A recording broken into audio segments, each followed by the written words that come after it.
Hello guys. कल हम लोग क्लास 11th का जो चैप्टर 2 हम लोग पढ़ रहे थे, यूनिट्स एंड मेजरमेंट, उसका फर्स्ट लेक्चर कल हम लोग का कंप्लीट हो गया था। आज हम लोग उसका सेकेंड लेक्चर स्टार्ट कर रहे हैं और देख रहे हैं कि आज हम लोग को जो टॉपिक पढ़ना है वो है प्रिंसिपल ऑफ होमोजेनिटी।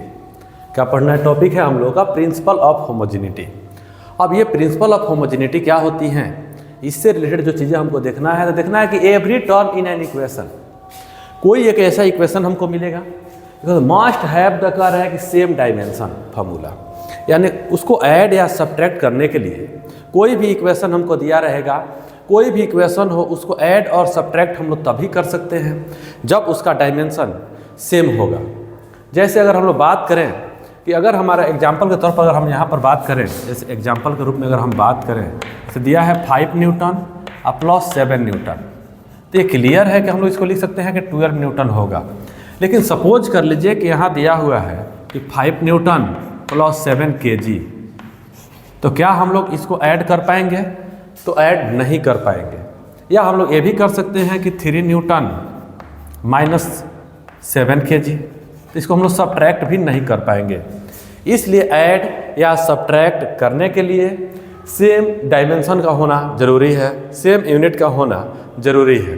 अगर यूनिट सेम नहीं है तो उसका ऐड या सब्ट्रैक्ट नहीं किया जा सकता है, उसका ऐड या सब्ट्रैक्ट हम लोग नहीं कर पाएंगे।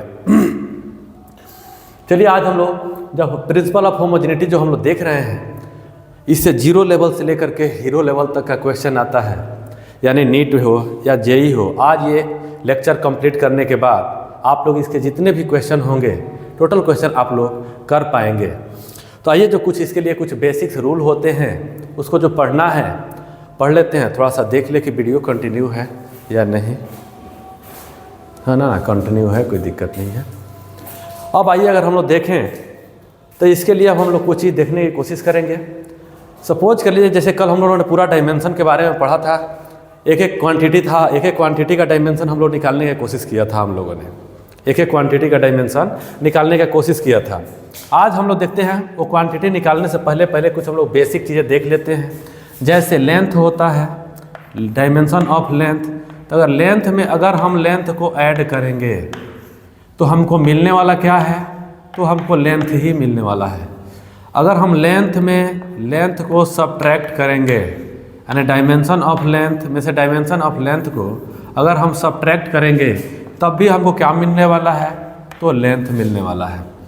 डायमेंशन ऑफ लेंथ में अगर हम लेंथ का अगर मल्टीप्लाई करेंगे तो हमको क्या मिलने वाला है? l के पावर 2 मिलेगा। अब हम यहाँ देख रहे हैं कि डायमेंशन ऑफ लेंथ है, इसमें डिवाइड करेंगे डायमेंशन ऑफ l से, ये हमारा डायमेंशन लेस हो जाता है। इसको हम 0 भी लिख सकते हैं या लिख सकते हैं m0, l0, t0। कल हम लोगों ने इसको देखा था। जो लोग कल वाला लेक्चर अटेंड नहीं किए हैं, यानी लेक्चर नंबर 1 जो अटेंड नहीं किए हैं, वो लेक्चर नंबर 1 को देख करके ही यहाँ पर आए तो उनको बहुत अच्छे से समझ में आएगा ये चीज़। ये देख रहे हैं लेंथ में लेंथ को ऐड करेंगे लेंथ मिलेगा। अब आप बेसिक मैथ में पढ़े हैं तो उसमें बोल देंगे कि sir length plus length 2 length हो जाएगा, लेकिन इसमें कांस्टेंट का कोई जगह नहीं होता है डायमेंशन में। ये चीज़ हम लोग सेम यही कंडीशन मास के लिए लागू होगा, यही कंडीशन हमारा टाइम के लिए होगा, यही कंडीशन हमारा टेम्परेचर के लिए होगा, ल्यूमिनस इंटेंसिटी के लिए हो, मोल के लिए होगा, सब के लिए यही कंडीशन हमारा लागू होता है।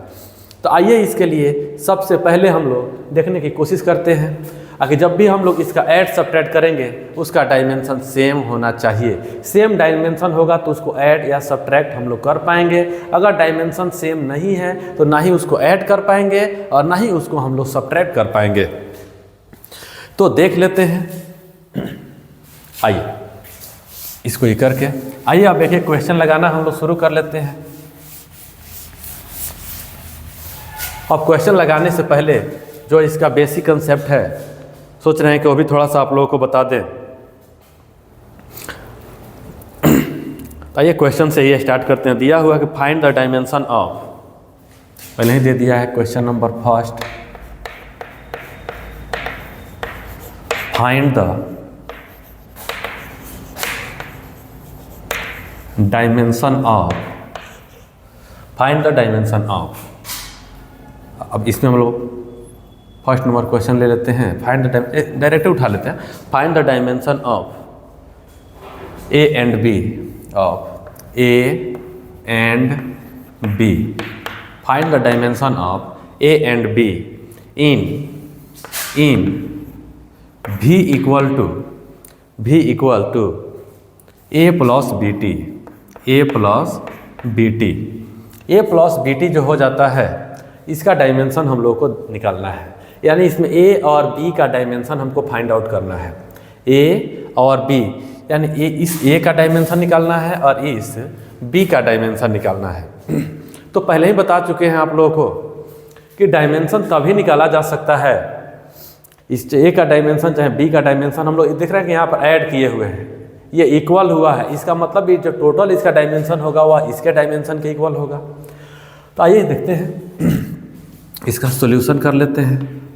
सॉल्यूशन, तो सॉल्यूशन में हम देखेंगे कि according to principle of homogeneity.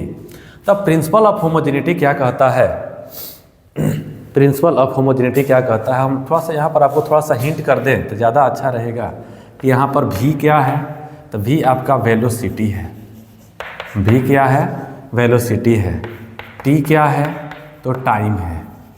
ये पता रहना चाहिए कि v क्या है तो वेलोसिटी है, t क्या है टाइम है। तो वेलोसिटी और टाइम के बारे में जब जानकारी रहेगा तो बाकी हम लोग निकालेंगे। तो according to principle of homogeneity कहता है कि डायमेंशन ऑफ वेलोसिटी ये इक्वल किसके हो जाएगा, तो डायमेंशन ऑफ ए, ये इक्वल किसका हो जाएगा, तो dimension of B T.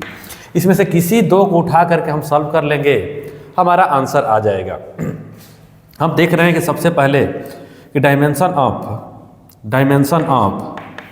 v equal to dimension of A. v का डायमेंशन कल हम लोगों ने निकाला था वेलोसिटी का lt minus one equal to dimension of A. यानी a का डायमेंशन अगर हमको बताना हो, यहाँ देख रहे हैं कि a का डायमेंशन कितना हो जाएगा, ये हो जाएगा हमारा स्टैंडर्ड फॉर्म में लिखेंगे तो m0 तो दे सकते हैं lt माइनस वन। ए का वैल्यू तो मिल गया हमको, अब निकालना है हमको b का वैल्यू, अब निकालना है b का वैल्यू। अब b का वैल्यू निकालने के लिए फिर हम लिखेंगे कि अगेन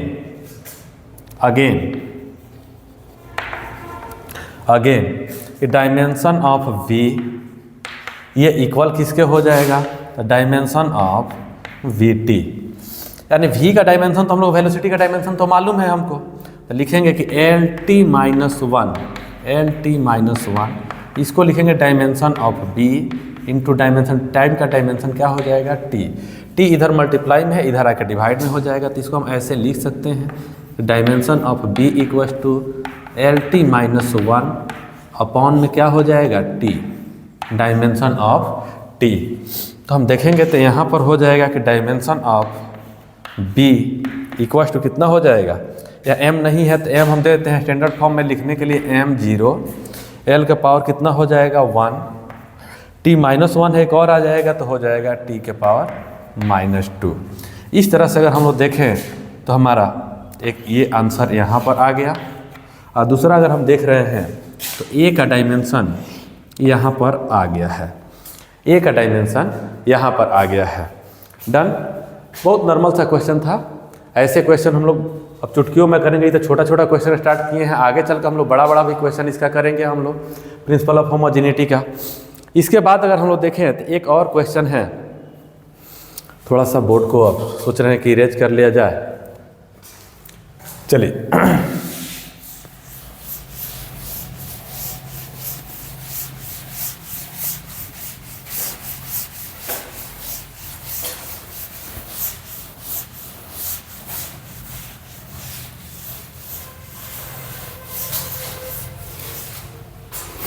चलिए हम लोग देख लेते हैं question number second.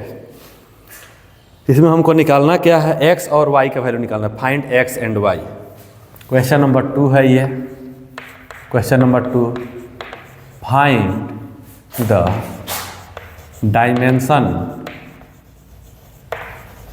Dimension of x and y, find the dimension of x and y। Question हमारा दिया हुआ है कि फोर्स बाई x, यहाँ क्वेश्चन हमारा दे दिया है कि फोर्स बाई x प्लस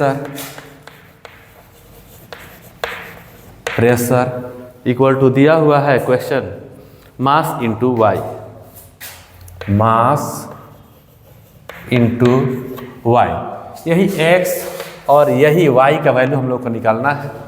जब इसका सॉल्यूशन हम लोग करेंगे तो सॉल्यूशन में हम लोग देख रहे हैं, सॉल्यूशन में हम लोग देखेंगे कि डायमेंशन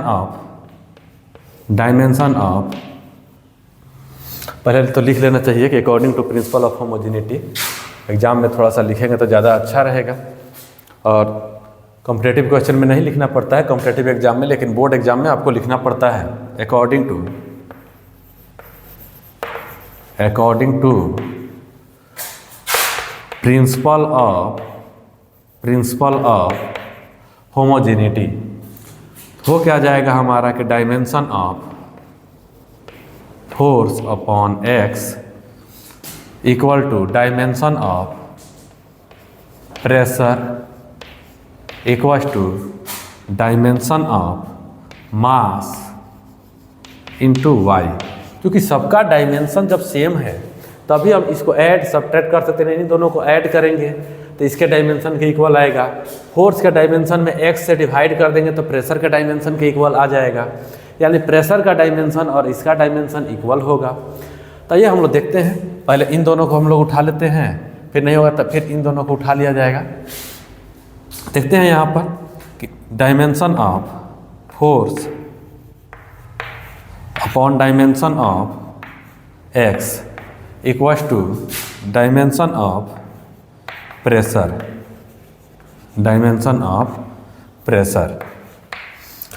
फोर्स का डायमेंशन कल हम लोगों ने देखा था, निकाला था कल फोर्स का डायमेंशन। हम लोग देखे थे कि फोर्स का डायमेंशन होता क्या है। इसके अकॉर्डिंग तो हम लोग देखे थे कि mL/T-2, इसे याद कर लो। ये जो चीज़ें होती हैं इसको आप लोग याद कर लो। एक मिनट, इसी बीच में कॉल आ जाता है।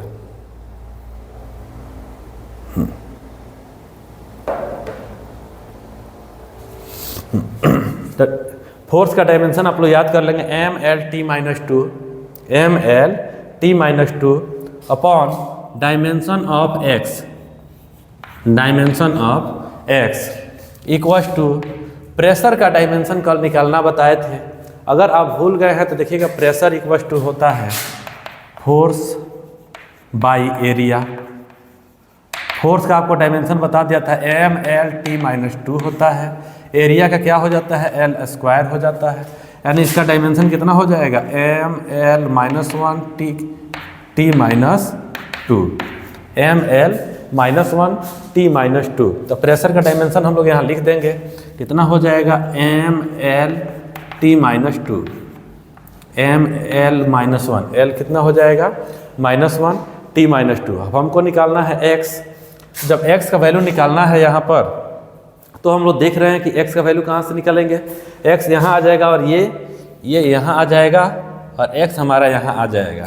तो डायमेंशन ऑफ x की अगर हम लोग बात करें तो हो जाएगा हमारा mL/T-2, एक ये डायमेंशन हो गया, अपॉन इसके डायमेंशन में हम लोग डिवाइड कर देंगे mL-1T-2, ये डायमेंशन में हम लोग डिवाइड करेंगे। यानी डायमेंशन जो x का जो वैल्यू हम लोग निकाल रहे हैं, डायमेंशन जो x का हम लोग निकाल रहे हैं, देखिएगा कितना हो जाएगा। यहाँ m से m तो कैंसिल होगा, यानी हम लोग लिखेंगे m के पावर 0। L-1 है, ऊपर जाएगा +1 हो जाएगा, L का पावर 2 हो जाएगा। T-2 है, यहाँ भी T-2 है, क्या हो जाएगा हमारा T के पावर 0 हो जाएगा। ये रहा हमारा x का डायमेंशन, ये रहा हमारा इसका डायमेंशन। तो कोई दिक्कत नहीं, यहाँ x का डायमेंशन हम लोगों ने निकाल लिया। हो सकता है कि आपके एग्जाम में सिर्फ L² भी दे दे, ऑप्शन देख लीजिएगा, उसके अकॉर्डिंग इसको सॉल्व करिएगा। अब तो ये रहा, अब हमको निकालना है इसमें y का वैल्यू। x का वैल्यू तो निकल गया है, y का वैल्यू थोड़ा सा निकाल के कोशिश करते हैं, देखते हैं कि उधर आ जाएगा। हाँ हाँ बिल्कुल बिल्कुल आ जाएगा, कोई दिक्कत नहीं है।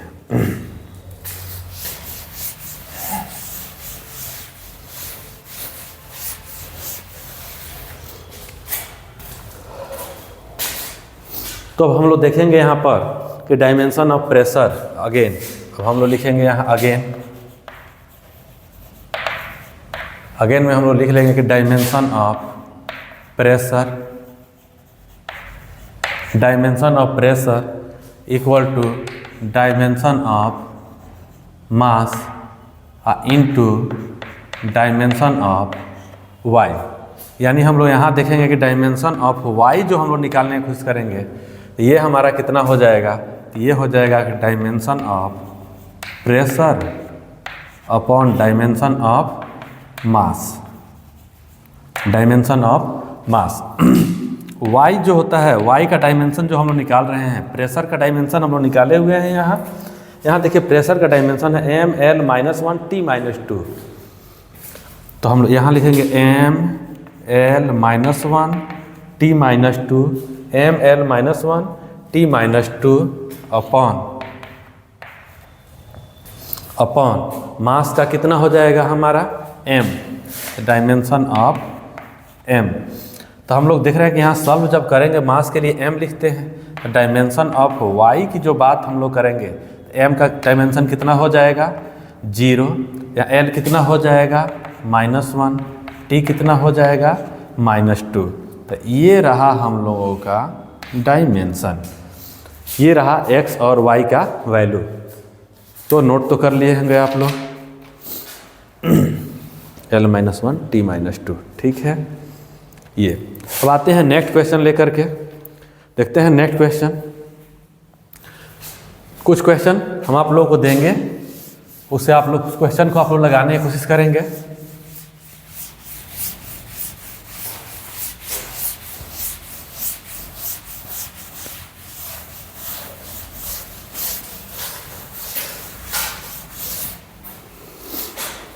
अब देखते हैं क्वेश्चन नंबर 3। क्वेश्चन नंबर 3 थोड़ा सा यहाँ से लिख देते हैं। क्वेश्चन नंबर 3, क्वेश्चन नंबर 3 कह रहा है कि find the value of x and y, find the value of x and y and find the value of x and y। x और y का निकालना है। क्वेश्चन दे दिया है कि वर्क इनटू मास, क्वेश्चन दे दिया है कि work into mass plus x square, work into mass plus x square equal to √y। y में कितना हो जाएगा t, x और y का वैल्यू निकालना है।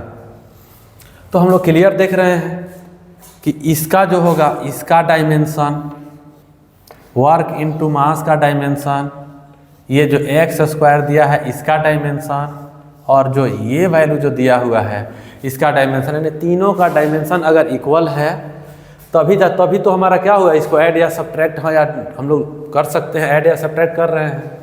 आइए सॉल्यूशन में हम लोग देख लेते हैं। इसमें सॉल्यूशन में देखें यहाँ तक बोर्ड को कैप्चर कर पा रहा है या नहीं। ठीक है कोई दिक्कत नहीं, वहाँ तक बहुत अच्छे से कैप्चर हो जा रहा है। तो सॉल्यूशन में अब हम लोग देखने की कोशिश कर रहे हैं। तो लिखेंगे अकॉर्डिंग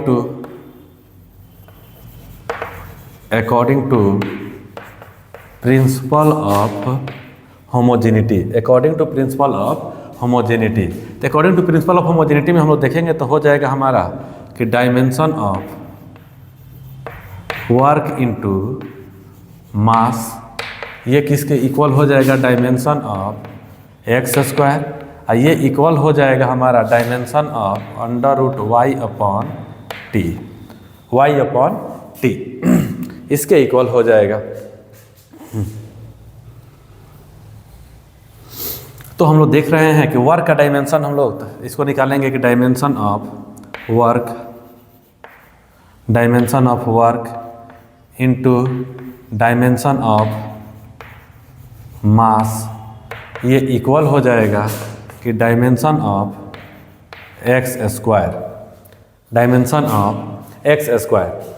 वर्क का डायमेंशन हम लोग निकाले हुए थे ML2T-2, ML2T-2, ML2T-2। कल इसका डायमेंशन वर्क का हम लोग निकाले हुए थे ML2T-2 इंटू मास का डायमेंशन क्या हो जाएगा m इक्वल में कितना हो जाएगा एक्स स्क्वायर। यहाँ पर देखते हैं जब मल्टीप्लाई हो जाएगा तो M2L2T-2 इक्वल में हो जाता है एक्स स्क्वायर, इक्वल में हो जाता है एक्स स्क्वायर। तो इसको हम लोग लिख सकते हैं यहीं पे कि डायमेंशन ऑफ यहाँ x जो है उसका स्क्वायर, और यहाँ पर दो सब में पावर है कॉमन ले लेंगे तो हमारा ये हो कितना जाएगा ML_T-1, यहाँ हो गया 2, 2 से 2 क्या हो गया क्लियर हो गया, 2 से 2 ये क्लियर हो गया। हम लोग देख रहे हैं कि x डायमेंशन ऑफ x का डायमेंशन कितना आ रहा है, यहाँ देखिए ML_T-1, ML_T-1। बेसिक अंडरस्टैंडिंग अगर मैथ का है तो ये डायमेंशन निकालना बहुत ही आसान है। अब हमको वैल्यू निकालना है किसका, y का, इसका y का वैल्यू निकालना है। y का वैल्यू निकालने के लिए हमको क्या लिखना पड़ेगा, वही सेम कंडीशन कि डायमेंशन ऑफ, अगेन हम लोग देखेंगे यहाँ अगेन कि dimension of work into dimension of mass equal to dimension of √y on dimension of t।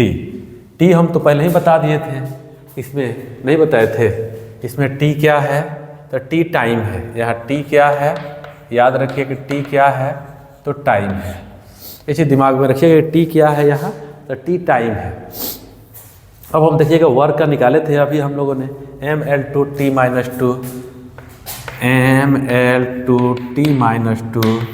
Into mass का डायमेंशन हो जाता है हम लोगों का m equal to √y upon dimension of t। देख लीजिए यहाँ पर हमको निकालना है y का वैल्यू, t इधर किस में है डिवाइड में, इधर आकर t मल्टीप्लाई में हो जाएगा, ये m आएगा तो इसमें क्या बना देगा इसको M2L2 तो हो चुका, और T-2 अपॉन में ये t अब इधर आ जाएगा, dimension of t equal to √y।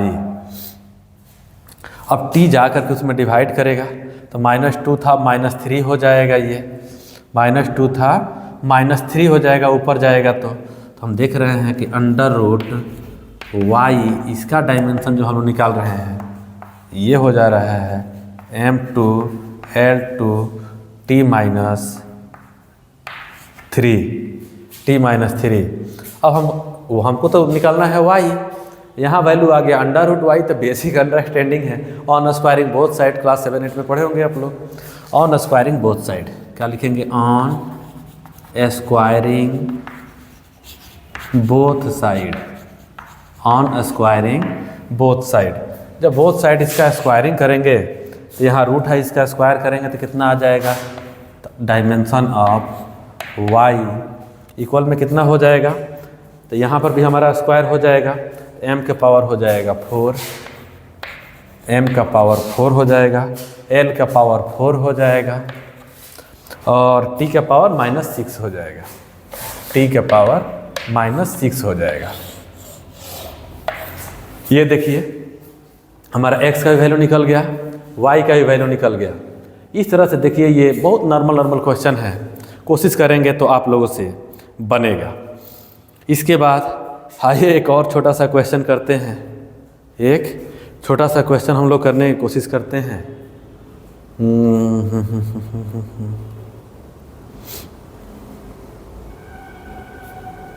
एक मिनट लगता है कहीं हम लोग गड़बड़ाए हुए हैं। हाँ लगता है गड़बड़ाए हुए हैं।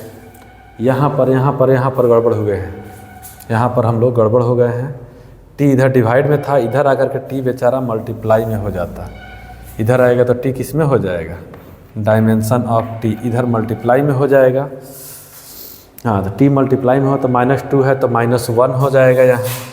यहाँ -1 हो जाएगा और यहाँ पर क्या हो जाएगा, -2 हो जाएगा। चलिए ठीक है, कोई बात नहीं, वो दे चलिए कोई बात नहीं।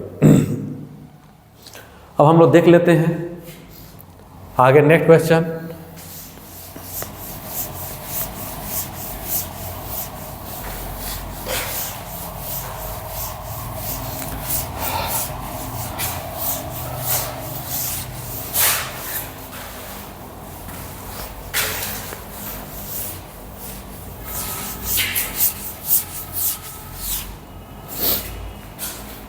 क्वेश्चन नंबर 4 देख लेते हैं। क्वेश्चन नंबर 4, तो क्वेश्चन नंबर 4 अगर हम देखते हैं, देखिए नॉर्मल सा क्वेश्चन है ये, देख कर दिमाग का तो दही हो जाता है, लेकिन क्वेश्चन बिल्कुल सही है ये। x = a + bt + ct² plus dtq upon e + t। Find the value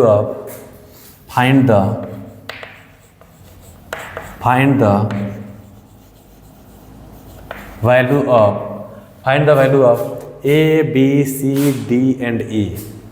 find the value of a b c d and e where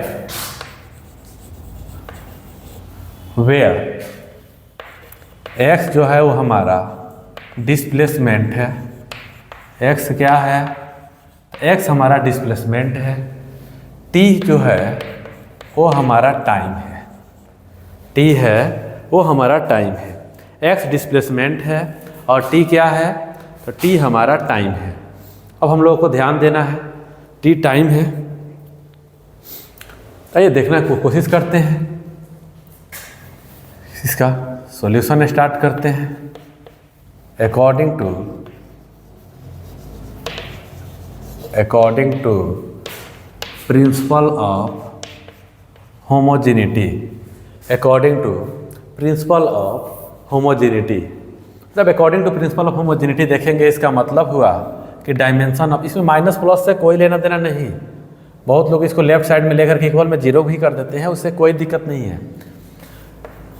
ये हो गया x, डायमेंशन ऑफ x, ये हो गया डायमेंशन ऑफ a के इक्वल होगा, ये हमारा डायमेंशन ऑफ dt के इक्वल हो जाएगा, ये हमारा डायमेंशन ct के स्क्वायर के इक्वल हो जाएगा, प्लस हमारा अगर देखें यहाँ पर तो डायमेंशन ऑफ dt का q अपॉन e + t के, इसके डायमेंशन के इक्वल हो जाएगा। आइए एक एक करके इसको सॉल्व करते हैं, देखते हैं a b c d का वैल्यू हम लोग कैसे फाइंड आउट करते हैं। तो हम लोग लिखेंगे कि सबसे पहले हम लोग कोशिश करते हैं कि a का डायमेंशन निकालते हैं। Dimension of x equals to dimension of a। x हमारा डिस्प्लेसमेंट है, डिस्प्लेसमेंट एक तरह का लेंथ है और लेंथ का डायमेंशन l होता है। ये रहा a, तो हम देख पा रहे हैं कि a का डायमेंशन हमारा निकल करके आ गया, जो कि l है, तो ये हो गया क्लियर, एक अदर निकल गया।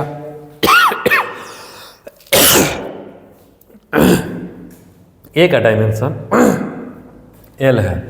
उसके बाद हम लोग निकालेंगे, फिर से देखते हैं दूसरा पॉइंट, यहीं पे निकाल देते हैं, b का डायमेंशन भी यहीं पे निकाल देते हैं कि dimension of x equals to dimension of b into dimension of t।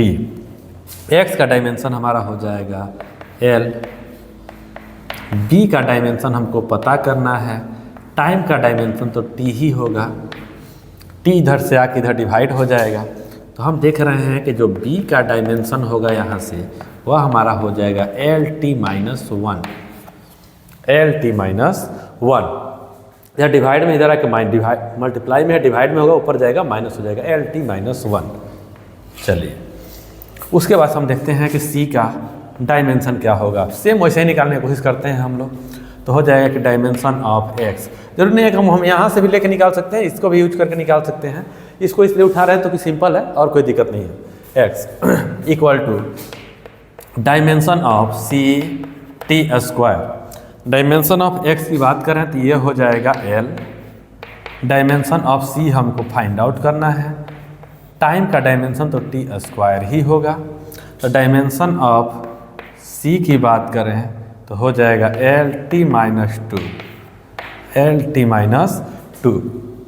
इस तरह से हमारा सी का डायमेंशन निकल गया।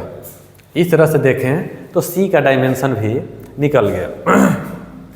अब निकलना है, ए का निकल गया, बी का निकल गया, सी का निकल गया, अब डी का निकलना है। ये ई है, ये ई है, अच्छे से थोड़ा देख लीजिएगा। अब एक चीज़ देखना है हमको, तो डी का तो पहले नहीं निकालेंगे। एक चीज़ हम यहाँ पर देख सकते हैं कि अगर ई और टी दोनों ऐड हो रहा है, यहाँ पर ऐड तभी होगा जब दोनों का डायमेंशन सेम होगा। तो हम सबसे पहले ये यहाँ देख लेते हैं कि dimension of E equals to dimension of T. तो ई का डायमेंशन कितना हो जाएगा, तो ये टाइम के इक्वल हो जाएगा। किसके इक्वल हो जाएगा, टाइम के इक्वल हो जाएगा, कोई दिक्कत नहीं है, टाइम के इक्वल हो जाएगा। इसके बाद अब हम देख लेते हैं, अब निकालना है किसका डायमेंशन। अब डी का, ए का निकल गया, बी का निकल गया, सी का निकल गया, डी का एक बचा हुआ है। चलो भाई कोई बात नहीं, तो हम निकाल लेते हैं यहाँ पर कि dimension of X equals to dimension of D T Q upon E plus T. Dimension of X equal to E का डायमेंशन तो हम लोग निकाले हुए हैं यहाँ टी, तो टी टाइम प्लस टाइम, ये क्या हो जाएगा, टाइम ही होगा। अभी बताए थे लेंथ प्लस लेंथ लेंथ होता है, टाइम प्लस टाइम टाइम ही होगा। तो यहाँ पर हो जाएगा हमारा dimension of D into dimension of T Q upon में डायमेंशन ऑफ टी। ये x का डायमेंशन तो l हो जाएगा, कोई बात नहीं है। तो यहाँ t एक कटेगा, यहाँ कितना हो जाएगा हमारा l इक्वल्स टू d तो रहेगा ही रहेगा, t 3 है, एक माइनस हो जाएगा, t के पावर कितना हो जाएगा 2।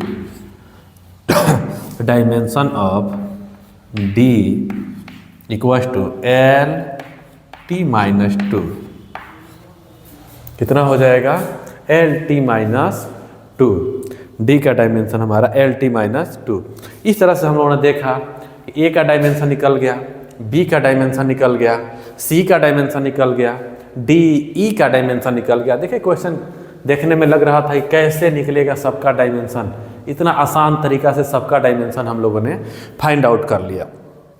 अब इसके बाद अगर हम लोग देखें तो आइए देखते हैं नेक्स्ट क्वेश्चन क्या कह रहा है। 4 क्वेश्चन तो हम लोगों ने कर लिया। प्रिंसिपल ऑफ होमोजेनिटी जो होता है आता है, इससे क्वेश्चन आता है। ये देखने के बाद से आपका मैक्सिमम क्वेश्चन सॉल्व हो जाएगा, मैक्सिमम क्वेश्चन सॉल्व हो जाएगा। अगर क्वेश्चन सॉल्व नहीं हो रहा है तो एक ही वजह है कि लेक्चर नंबर 1 आप लोगों ने नहीं देखा है, इसीलिए आपको यहाँ पर दिक्कत हो रहा है। नहीं तो ये बहुत ही आसान टॉपिक है। आइए क्वेश्चन नंबर 5 हम लोग देख लेते हैं।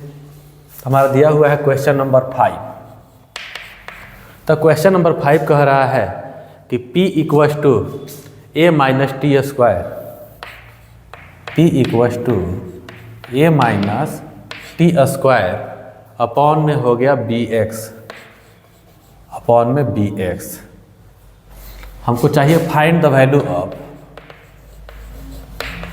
Find the dimension of, find the dimension of A by B.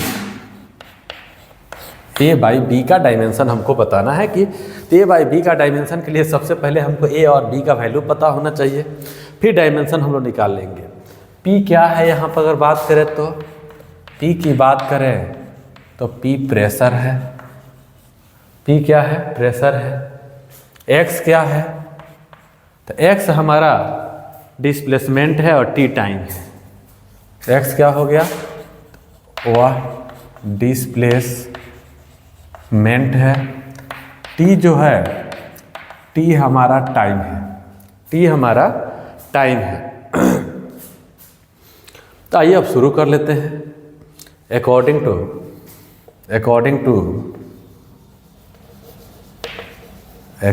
To principle of homogeneity, principle of homogeneity.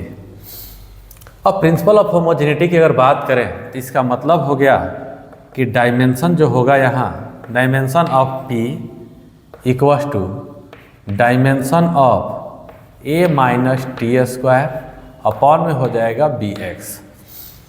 अब यहाँ तो दो दो अननोन हमको दिख रहा है, यहाँ पर हम लोग देखेंगे ये दोनों हमारा सब्ट्रैक्ट हो रहा है, ये जो दोनों है ये दोनों सब्ट्रैक्ट हो रहा है। इसका मतलब कि इन दोनों का डायमेंशन जो है सेम होगा तभी तो सब्ट्रैक्ट हो रहा है। तो ये देख लेते हैं, इसका मतलब हो गया यहाँ पर कि dimension of A equals to dimension of T square, यानी ए का डायमेंशन की अगर हम बात करें तो हमारा आ जाएगा टी स्क्वायर। तो ए का डायमेंशन हमारा आ गया टी स्क्वायर। कोई बात नहीं है। अब हम लोग देखेंगे एक्स क्या है हमारा, अगर बात करें तो एक्स के बारे में कह दिया कि डिस्प्लेसमेंट है। अब अगेन हम लोग बात करेंगे यहाँ पर, अगेन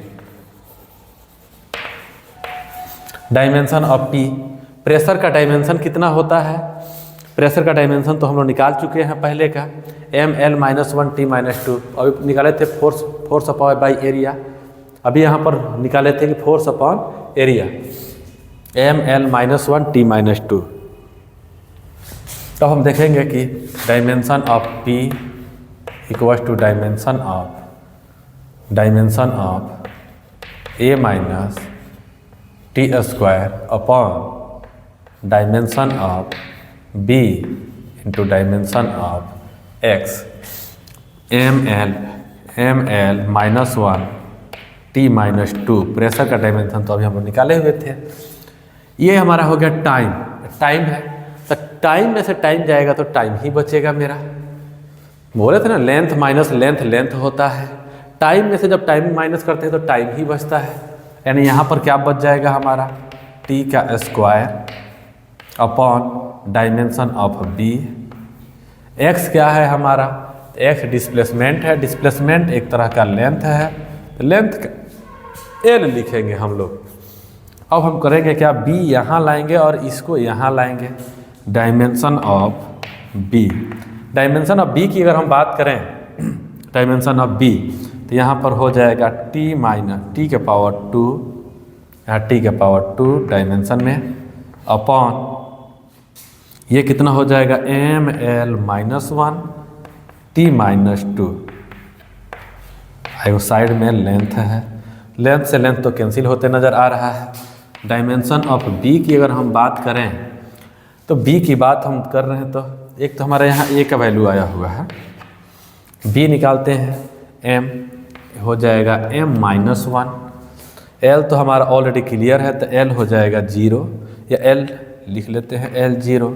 टी माइनस टू है, इधर टू है, टी के पावर कितना हो जाएगा 4।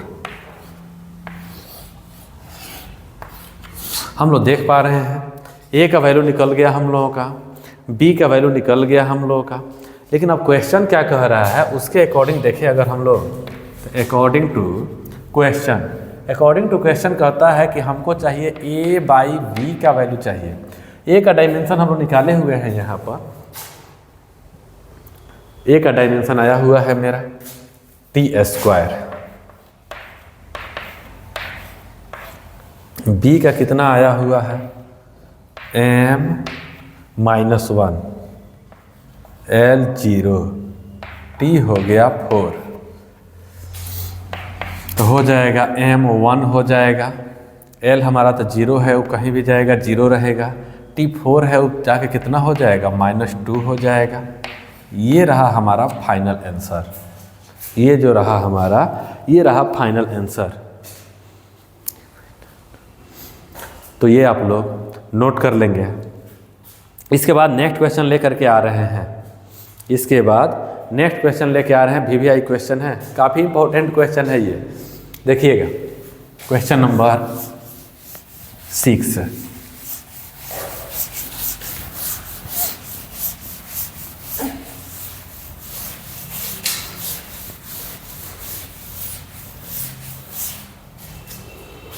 क्वेश्चन नंबर 6 दिया हुआ है। क्वेश्चन नंबर 6 देखिएगा, दिमाग का दही करने वाला क्वेश्चन है ये। P =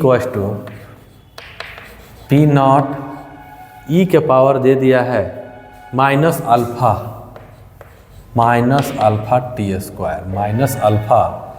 t²। Find the dimension of alpha. Find the dimension of alpha. Find the dimension of alpha. जहाँ P क्या है, अगर हम बात करें वेयर, P क्या है भाई, कुछ भी नहीं, पते नहीं है, दिया ही नहीं है। P0 क्या है, ये भी कुछ दिया नहीं है। अब कंडीशन ये है कि जब ये पता ही नहीं है, अब हमको निकालना है अल्फा का डायमेंशन निकालना है। चलिए कोई बात नहीं, ई जो होता है, पावर जो होता है, उस पावर का कोई यूनिट नहीं होता है।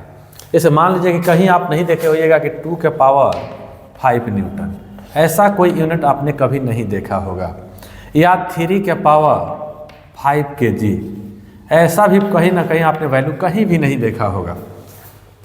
इसलिए जो पावर होता है वह एक रियल नंबर होता है, और रियल नंबर जो होता है उसका कोई डायमेंशन नहीं होता है। ई जो होता है यह एक एक्सपोनेंट होता है। आगे आप पता चल जाएगा कि ई का वैल्यू 2.7 के समथिंग होता है, वैल्यू होता है इसका। ई का वैल्यू जो होता है 2.7 होता है, और वह एक रियल नंबर है। रियल नंबर का पावर जो होता है वो रियल नंबर होता है, इसलिए यह एक नंबर का कोई डायमेंशन नहीं होता है। ये दिया हुआ है कि जो टी है, जो टी दिया हुआ है वह क्या है, तो टाइम है।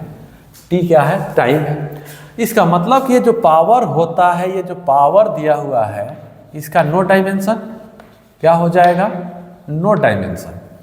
चल भाई कोई बात नहीं है, इसका सॉल्यूशन करने की कोशिश करते हैं, देखते हैं क्या आता है। According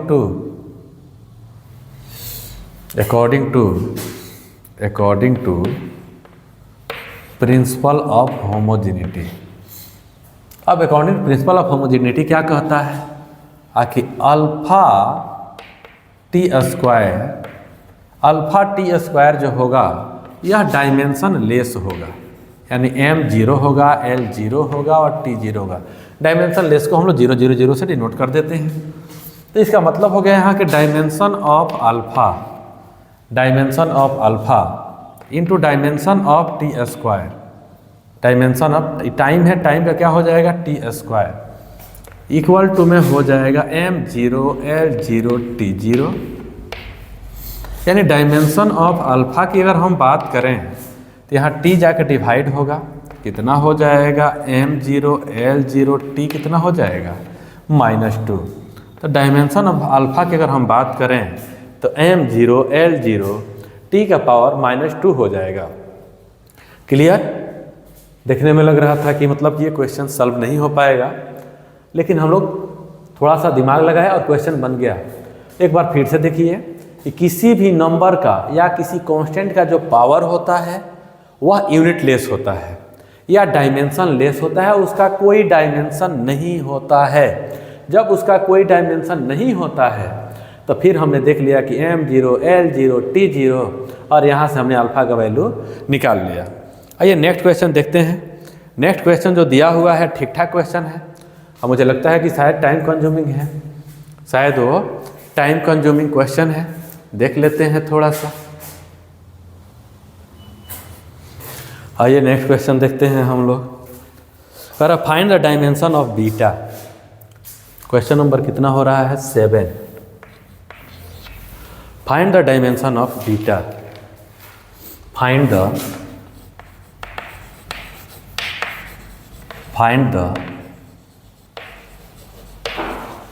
dimension of beta. Find the dimension of beta in P equal to, आपको कुछ दिया हुआ है, अल्फा बाई बीटा ई का पावर दे दिया है। क्या दे दिया है भाई? ई का power minus alpha Z, minus में अल्फा जेड बाई के थीटा वेयर, इसी में उसको दिखा देते हैं कि वेयर हमको इसमें वैल्यू निकालना किसका है? बीटा का। P क्या है? प्रेशर है। Z डिस्टेंस है। P क्या है? तो प्रेशर है। Z क्या है? तो डिस्टेंस है। Z क्या है? डिस्टेंस है।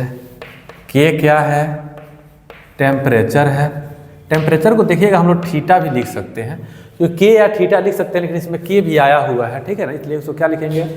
थीटा लिख लेते हैं। उसके बाद हम लोग देख रहे हैं कि K क्या है? तो बोल्ट्जमैन कांस्टेंट है।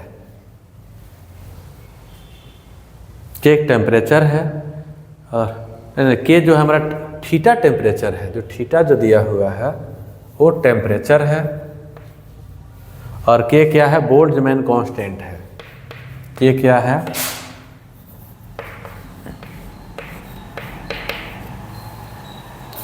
बोल्ट्जमैन कांस्टेंट है। बोल्ट्जमैन कांस्टेंट है। ये बोल्ट्जमैन कांस्टेंट है। अब आइए एक एक करके हम लोग इसको निकालने की कोशिश करते हैं। तो सबसे पहले हम लोग देखेंगे कि यह तो कांस्टेंट टर्म है हमारा, ये हमारा कांस्टेंट टर्म है, और कांस्टेंट टर्म का जो पावर होता है वह डायमेंशन लेस होता है। अभी जस्ट हम लोग देखे हुए हैं। तो ये यहाँ देख लेते हैं, इसका सॉल्यूशन करते हैं according to principle of homogeneity. According to principle of homogeneity, अगर प्रिंसिपल ऑफ होमोजेनिटी के अकॉर्डिंग बात करें तो इसको देख के मिल जाएगा हमको कि dimension of alpha Z upon K theta equals to dimensionless हो जाएगा, M0 L0 T0। अल्फा क्या है? अगर हम लोग देखें तो अल्फा का तो वैल्यू हमको निकालना है।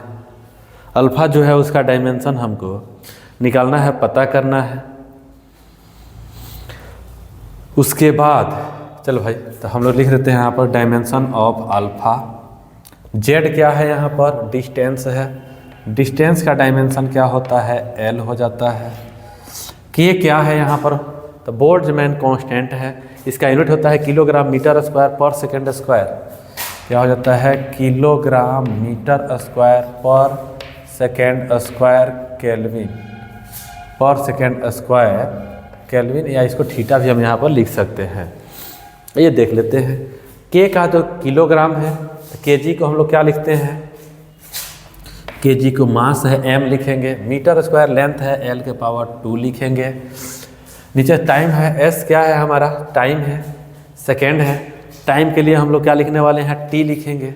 t के पावर कितना हो जाएगा? -2 हो जाएगा। और k क्या है हमारा? तो k हमारा थीटा है। k क्या है हमारा? के थीटा ऊपर जाएगा तो थीटा हमारा किस में हो जाएगा? यहाँ देख रहे हैं कि एक हो गया हमारा थीटा। के बदले हम क्या लिख सकते हैं? के के बदले में थीटा, और यहाँ एक थीटा ऑलरेडी है मेरे पास। तो यहाँ पर कुछ चीज़ें तो हम देख पा रहे हैं, ये के जब ऊपर जाएगा तो माइनस में हो जाएगा, माइनस। चल भाई कोई बात नहीं, थीटा हमारा हो जाएगा माइनस में। और एक थीटा अगर हम देख रहे हैं इसमें सेकेंड हो गया, केल्विन हो गया। एक थीटा हम देख पा रहे हैं नीचे था ऊपर गया तो माइनस में हो गया, और एक थीटा हमारा प्लस में ही रह जाएगा। थीटा से थीटा तो गायब हो जाएगा। ये डायमेंशन हम देख पा रहे हैं यहाँ पर इक्वल में हो जाएगा m0 L0 T0।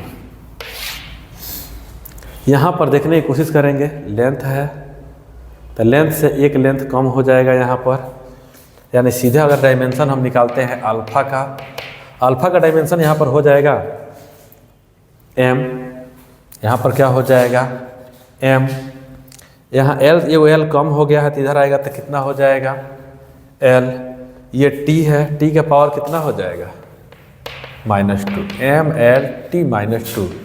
ये जो डायमेंशन निकला अल्फ़ा का, लेकिन हमसे क्या पूछा है किसका, डायमेंशन ऑफ बीटा पूछ दिया है।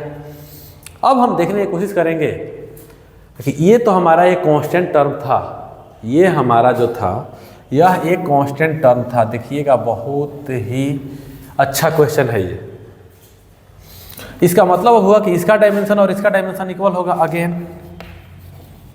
अगेन अगर हम बात करें तो डायमेंशन ऑफ पी कितना हो जाएगा, डायमेंशन ऑफ अल्फ़ा, और नीचे कितना हो जाएगा डायमेंशन ऑफ बीटा। प्रेशर का डायमेंशन तो हम लोग निकाले हुए हैं, ml -1 t-2, ml -1 t-2,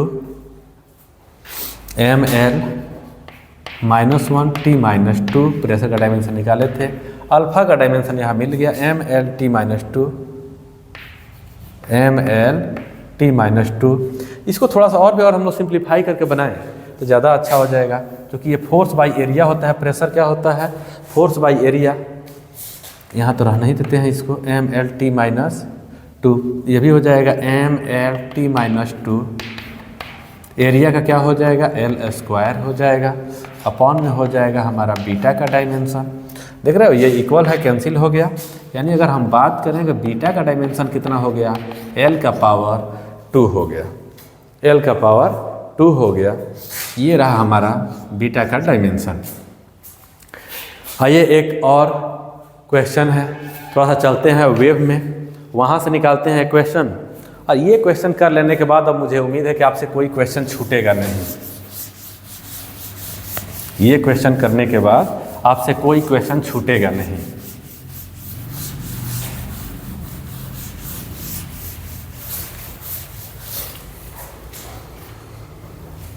हाँ, तो y equal to, question number हम लोग का लास्ट हो रहा है ये question number 8। y equal to a sine omega t minus kx, ये हमारा हो गया। इसमें हमको निकालना है a, ओमेगा और k का dimension. Find the dimension of, find the dimension of a, omega और a, ओमेगा और k का वैल्यू निकालना है। वेयर कुछ वैल्यू एजम्पशन भी किया गया है यहाँ से। अगर हम लोग देखें तो y डिस्प्लेसमेंट है, t टाइम है, x डिस्टेंस है। y जो है हमारा, y हम अगर बात करें तो y हमारा डिस्प्लेसमेंट है, डिस्प्लेसमेंट है। x जो है वह हमारा डिस्टेंस है, t जो है हमारा वह टाइम है। y डिस्प्लेसमेंट है, x डिस्टेंस है और t क्या है टाइम है। आइए अब इसको देखते हैं, कोशिश करते हैं बनाने के लिए। तो आप लोगों को लेक्चर नंबर 1 अगर याद होगा तो हमने बताया था कि जो एंगल होता है वह डायमेंशन लेस होता है। जो एंगल होता है वह डायमेंशन लेस होता है। यानी मान लो कि यहाँ थीटा आ रहा है तो थीटा का वैल्यू क्या होता है, जैसे साइन थीटा है तो साइन थीटा कॉस थीटा का वैल्यू क्या होता है हमारा, वो कांस्टेंट वैल्यू होता है। और कांस्टेंट वैल्यू का डायमेंशन क्या होता है, होता ही नहीं है, डायमेंशन लेस हो जाता है वह। और हम देख रहे हैं इसका मतलब कि ये हमारा डायमेंशन लेस है। क्या है, डायमेंशन लेस है। खैर कोई बात नहीं, डायमेंशन लेस तो है, लेकिन इसका डायमेंशन और इसका डायमेंशन क्या होगा, सेम होगा। तो क्योंकि दोनों यहाँ पर सब्ट्रैक्ट हो रहे हैं तो हम यहाँ लिख सकते हैं according to principle of homogeneity, according to principle of homogeneity. अब according to principle of homogeneity की बात करेंगे तो हमारा हो कितना जाएगा यहाँ पर कि dimension of omega T equals to dimension of K X. Omega T, इन दोनों का डायमेंशन हमारा, चाहे इसको हम ऐसे भी लिख सकते हैं कि चूंकि जब डायमेंशन लेस है तो दोनों का तो सेम होगा, क्योंकि ये भी डायमेंशन लेस है और ये भी डायमेंशन लेस है। तो हम लिखेंगे कि omega T, dimension of omega T जो होगा वह m0 l0 t0 हम लिख सकते हैं। ओमेगा का तो हमको निकालना ही है, तो dimension of omega, dimension of time कितना हो जाएगा, m0 l0 t0। अब देख रहे हैं यहाँ से कि डायमेंशन ऑफ ओमेगा की अगर हम बात करें तो ये कितना हो जाएगा, ये हो जाएगा m0 l0 t-1 ओमेगा का डायमेंशन तो हम लोग यहाँ से निकाल लिए। अब निकालना किसका है, फिर अगेन हम लोग देख रहे हैं कि kx, यानी kx का डायमेंशन जो होगा ये भी डायमेंशन लेस हो जाएगा, m0 l0 t0। k का तो निकालना ही है हमको, तो डायमेंशन ऑफ k, x क्या है हमारा यहाँ पर देख रहे हैं तो डिस्टेंस है, डिस्टेंस का हमारा l हो जाएगा, ये क्या हो गया m0 l0 t0। k हम निकाल रहे हैं, k का डायमेंशन तो कितना हो जाएगा m0 l-1 t0। तो ये हो गया हमारा k का डायमेंशन निकल करके आ गया। तो k का निकल गया, ओमेगा का निकल गया, बच कौन गया हमारा a। कोई बात नहीं, ये जो है हमारा अगर बात करें तो ये इतना जो टर्म है इसका वैल्यू तो कांस्टेंट हो जाता है, इसलिए y का डायमेंशन और a का डायमेंशन इक्वल होगा। तब हमको लिखना होगा कि dimension of y equal to dimension of a। y जो है हमारा यहाँ पर डिस्प्लेसमेंट है और डिस्प्लेसमेंट का डायमेंशन l होता है, तो ये हो गया a। इसलिए हम देख रहे हैं कि यहाँ पर कि dimension of a equal to dimension of l। इस तरह से अब यहाँ से अगर आप लोग जितना भी सेट निकालने की कोशिश करेंगे, जितना भी बनाने के क्वेश्चन कोशिश करेंगे, practice previous year question NEET का हो, जेई का हो, जितना आप इसका प्रिंसिपल ऑफ होमोजेनिटी का क्वेश्चन करेंगे आपसे क्वेश्चन होगा। बाकी हम लोग मिलेंगे नेक्स्ट लेक्चर में, तब तक के लिए धन्यवाद, थैंक्स।